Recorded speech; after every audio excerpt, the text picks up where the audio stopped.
যদি আমি বলি আমার রাসূল কেমন ছিলেন, তিনি ছিলেন মধ্যম আকৃতির, তিনি না লম্বা না খাটো। তিনি কখনো বা যখন হাজারো মানুষের সামনে দাঁড়াতেন, বিদায় হজের সময়ে 1,40,000 সাহাবা যখন ময়দানে, তিনি যখন আস্তে করে উঠে দাঁড়ালেন, ওনার চাইতে অনেক লম্বা লম্বা মানুষ থাকার পরেও অবাক বিস্ময়ে সবাই তাকিয়ে দেখলো সবার উপর দিয়ে যে মানুষটির মাথা মোবারক দেখা যায় তিনি নবী মুহাম্মদুর রাসূলুল্লাহ সাল্লাল্লাহু আলাইহি ওয়াসাল্লাম।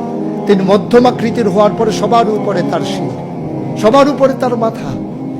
সবাই অবাক বিস্ময়ে তাকিয়ে দেখলেন তার চুলগুলো হালকা হালকা কোঁকড়ানো। তিনি কখনো বা যখন চুলের ভিতরে তৈল দিয়ে আছড়াতেন, অবাক বিস্ময়ে মানুষ তাকিয়ে দেখতেন, মনে হতো চুলের মাঝে যেন মৃদু মন্দ ঢেউ দেখা যায়। তার কপালটা ছিল চওড়া শুভ্র, তার চোখের ভ্রুগুলো ছিল ধনুকের মতো বাঁকা, তার চোখগুলো ছিল টানা টানা ভাসা ভাসা, তার চোখের পাতাগুলো ছিল গোলাপের পাপড়ির মতো। তিনি কখনো বা যখন চোখের পলক ফেলতেন, অবাক বিস্ময়ে মানুষ তাকিয়ে দেখতেন, মনে হতো মৃদুমন্দ বাতাসে গোলাপ পাপড়ি দোল খাচ্ছে। তার চোখের সাদা অংশ ছিল রক্তিমাভ সাদা, কালো অংশ ছিল তার কৃষ্ণ কালো। তার ঠোঁটগুলো ছিল গোলাপি রঙের, তার নাকটা ছিল খাড়া, ছিদ্রগুলো ছিল ছোট ছোট, নাকের নিচেই ঠোঁটের উপরে ছিল চিকন সরু গোঁফ। তিনি কখনো বা যখন মুচকি হাসতেন, তার গোলাপি রঙের ঠোঁট দুটো যখন একটু ফাঁক হয়ে যেত আর দাঁতগুলো যখন বের হয়ে যেত, মানুষ অবাক বিস্ময়ে খুঁজত কোথাও যেন বিজলি চমকিয়েছে। তিনি যখন প্রচন্ড গরমের মাঝে ঘেমে সিক্ত হতেন, কপালে তার মুক্তার দানার মতো ঘাম জমে যেত।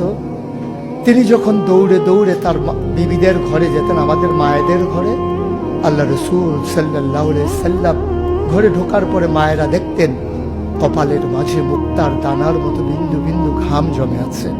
মায়েরা বলতেন, গুস্তাকি মাফ কর দিজিয়ে, বেয়াদবি মাফ করবেন, আপনি চুপটি করে একটু বসুন। নবীকে বসিয়ে ওরা ছোট্ট শিশু খুঁজে বের করতেন, অতি যত্নে পরম আদরে তার কপালের ঘামগুলো তারা শিশির ভিতরে ভরে মুখ বন্ধ করে রেখে দিতেন। ঈদ যখন আসতো, বিয়ে যখন হতো, জমানো ঘাম তারা আতর হিসেবে ব্যবহার করতেন।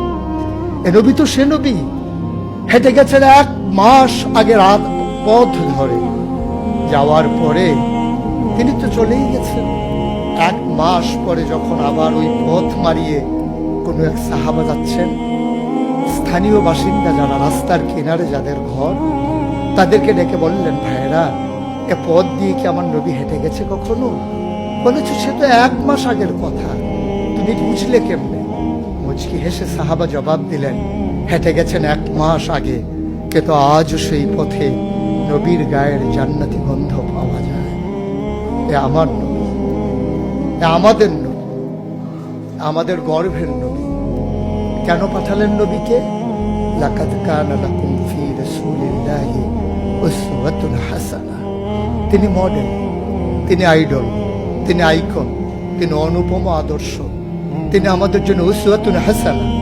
তিনি পথ দেখিয়েছেন কেমন করে একটা ছেলে তার মায়ের কাছে ভালো সন্তান হতে পারে। তিনি আঙ্গুল দিয়ে দেখিয়ে দিয়েছেন কেমন করে কোনো এক স্ত্রীর কাছে ঈর্ষণীয় স্বামী হওয়া যায়। তিনি আচরণ করেছেন মা আয়েশার সাথে এমন যে আচরণ আজও যদি কোনো মেয়েরা করে তাহলে তার স্বামী হবে তার কাছে সেরা স্বামী। শুধু সেই স্বামী তার স্ত্রীর সাথে সেই ব্যবহার করে। আল্লাহ রাসূল সাল্লাল্লাহু আলাইহি সাল্লাম আদরের নাতি হাসান হুসাইনের সাথে এমনই মধুর ব্যবহার করেছেন। কেউ যদি সেরা নানা হতে চায়, কেউ যদি সেরা দাদা হতে চায়, সেজন্য নবীজি যে আচরণ করেছে হাসান হুসাইনের সাথে, সেই আচরণ করেছে তার নাতনি নাতনির সাথে, তাহলে সে হয়ে যাবে সেরা নানা। কেউ যদি আদর্শ শিক্ষক হতে চান, কেউ যদি হতে চান উত্তম আদর্শের অনুসারী, তাইলে আল্লাহ রাসূল সাল্লাল্লাহু আলাইহি সাল্লামকে আল্লাহ নিজেই জানিয়ে দিলেন যে আমি তো আপনাকে দান করেছি ইন্নাকা লাআলা খুলুকিন আযীম, আপনি হচ্ছেন উত্তম থেকে উত্তমতর চরিত্রের অধিকারী। চরিত্র হচ্ছে 3 রকম, খুলুকুল হাসান, খুলুকুল করিম, খুলুকুল আযীম। খুলুকুল হাসান মানে হচ্ছে আপনাকে একজন গালি দিয়েছে, আপনি হুবহু সেই গালিটা দিয়েছেন। আপনাকে বলেছে তুমি বদ, আপনি বলেছেন আমি না তুমি বদ। এটা হচ্ছে হাসান। আপনাকে বলেছে তুমি সাংঘাতিক খারাপ, আপনি চুপ মেরে হেঁটে চলে গেছেন মাথা নিচু করে, আপনি হচ্ছেন খুলুকুল কারীম। আর আপনাকে বলা হলো তুমি খুব খারাপ মানুষ, আপনি চুপ করে তো চলে গেলেনি, মসজিদে গিয়ে আপনি হাত উঠিয়ে দোয়া করছেন মাওলা।